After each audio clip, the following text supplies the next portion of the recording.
आपके मुल्क के 4 सयाहों ने खाने का बिल अदा नहीं किया। एक वजीर आजम ने इटली के हम मनसब को शिकायत कर डाली।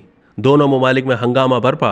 यूरोपीय मुल्क अल्बानिया में 4 इतालवी सयाह खाने का बिल अदा किए बगैर चलते बने, जिसकी अदायगी इतालवी हुकूमत को करना पड़ी।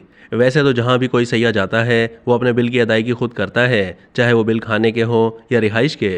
लेकिन इटली के 4 सयाह ऐसे भी थे जो अल्बानिया में सैर व तफरी के लिए गए थे, लेकिन खाने का बिल अदा नहीं किया।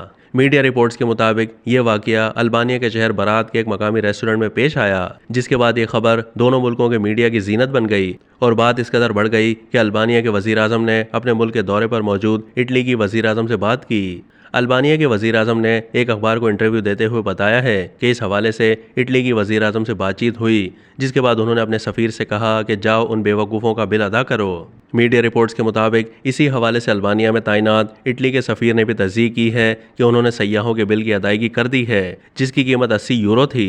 अल्बानिया के वजीर आजम ने कहा कि इतालवी हुकूमत ने कानून की इज्जत करते हुए अपने बिल की अदायगी की और साथ ही अल्बानिया के वजीर आजम ने उम्मीद का इजहार भी किया कि इस तरह के वाक़ये मुस्तकबिल में नहीं होंगे। दूसरी जानब रेस्टोरेंट के मालिक ने कहा है कि यह पहली बार है कि कोई कस्टमर उनके रेस्टोरेंट से पैसे अदा किए बगैर चला गया, जबकि चारों सयाहों ने खाने की तारीफ भी की थी। अब तक के लिए इतना ही। मज़ीद मालूमात के लिए डेली जंग के यूट्यूब चैनल को सब्सक्राइब कीजिए।